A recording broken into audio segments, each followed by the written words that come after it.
Today we're in Kansas City outside this hard-to-miss shop that's the brainchild of fashion designer Peggy Noland, who splits her time between here and Los Angeles. Peggy is well known for her fearlessness in fashion, using wild prints, bright colors, and sometimes a plethora of logos. Her work is both a celebration of fashion as performance, as well as a critique of the ubiquity of branding. We're going to talk to Peggy as well as her dad, Garry Noland, who's also an artist based here in Kansas City. Gary's had a long and successful career, and his most recent works include textile-like paintings that use tape and contact paper to form multiple layers, as well as inventive sculptures that explore surface and pattern. I'm going to be talking to Peggy and Garry about influence and how we are and are not shaped by those whose work we admire. So let's go meet them. I'm Peggy Noland. I'm Garry Noland, and this is your art assignment.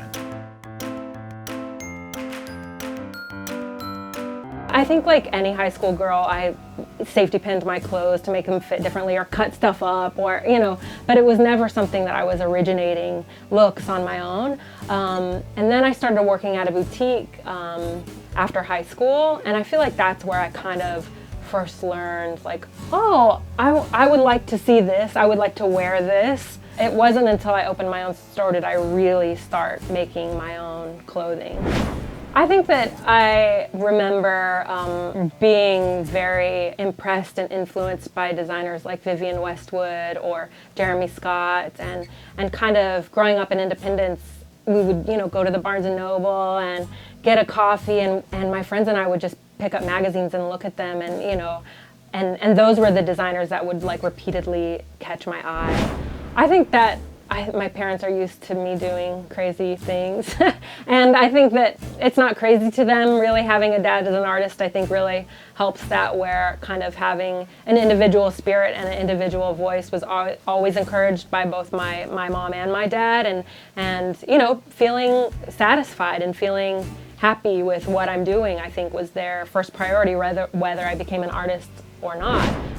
Well, Peggy and her brother Eric were both amazing kids to have around, and for a little while I was a stay-at-home dad, and I had my studio at the house, so they both were immersed in what it was like to have a parent making artwork in the house, and I think that they just thought that that was a normal part of life.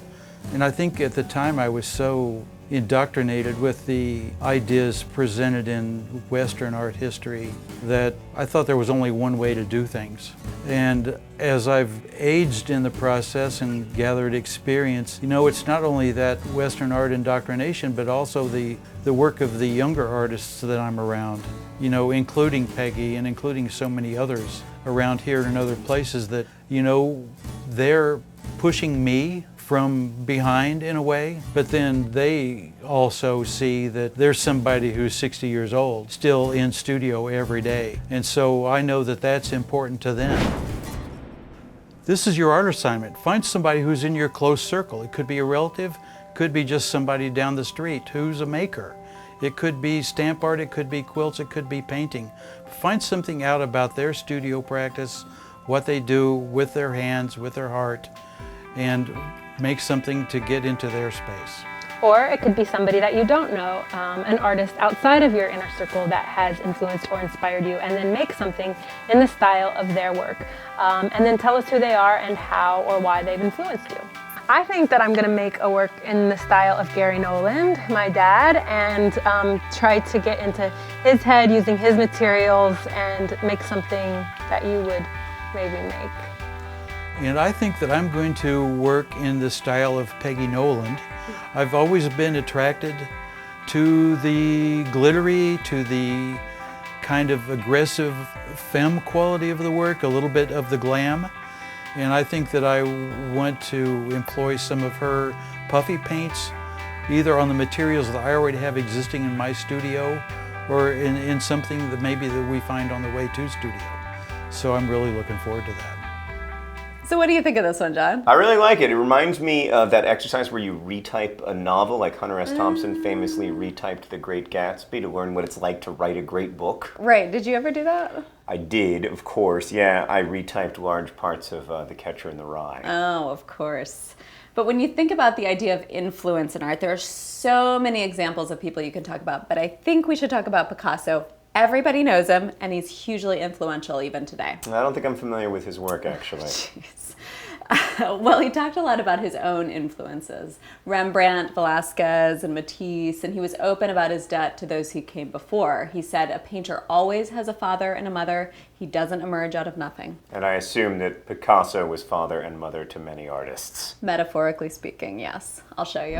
While Picasso famously never set foot in the US, he still had a huge impact on American art. In 1939, the Museum of Modern Art put on a major exhibition of Picasso's work that drew large crowds and budding artists like Louise Bourgeois, who was so blown away that she said all she could do for a month was clean her brushes. But then she got over it and took Picasso's style of fracturing an image into various profiles and made this self-portrait, using his tactics to define her own mode of image making. Jackson Pollock also saw the show. You can see aspects of Guernica's composition and the free brushwork and palette of Bullfight in Pollock's 1946 painting The Water Bull. Challenged by Picasso, Pollock soon after found his breakthrough drip style. Jumping forward to 1982, Jean-Michel Basquiat made this forceful portrait, Pater, which explores his relationship with his biological father, as well as Picasso, his art historical father. You can also see echoes of Picasso's Les Demoiselles d'Avignon in this 2004 painting by George Condo. It may look familiar because Condo painted a similar image on a bag that Kanye West gave Kim Kardashian. Proof positive that Picasso's legacy is strong, am I right?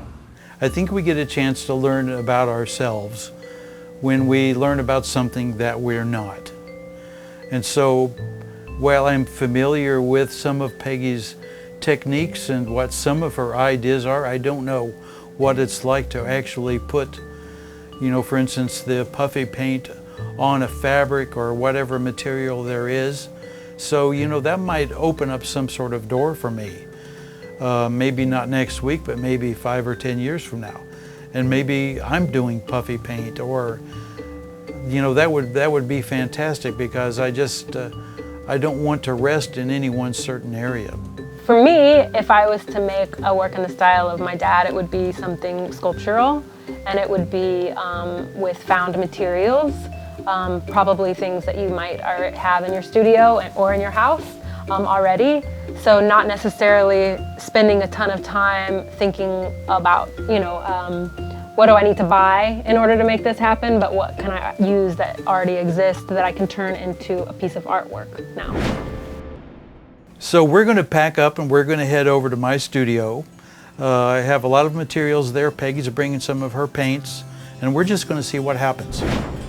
I feel like that's something I'm always negotiating, that I'm still kind of learning for myself when to be influenced and when to kind of stop looking at other people's work and really just making your own, because it is inspirational to see people that are doing things that you aspire to, but then it also can be like really hard. It can be really damaging, I think, too, because it's great to be inspired, but you don't want to be making work so closely to another artist's work that you're just straight up copying. I had a situation a few years ago where a family of 4 is walking in front of my exhibit, and the father goes back, "I can do that." And at first I was I was chagrined by the whole thing, but then it occurred to me that he was on some level questioning his, what he could do or what he couldn't do, even if it was superficial.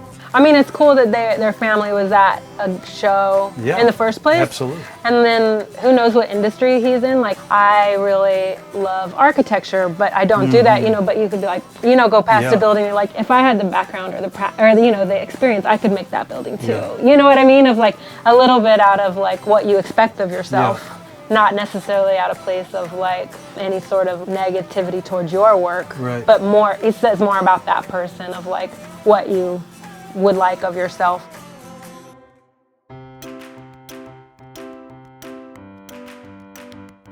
The thing that I'm most gratified by is how you're able to be fearless with the work.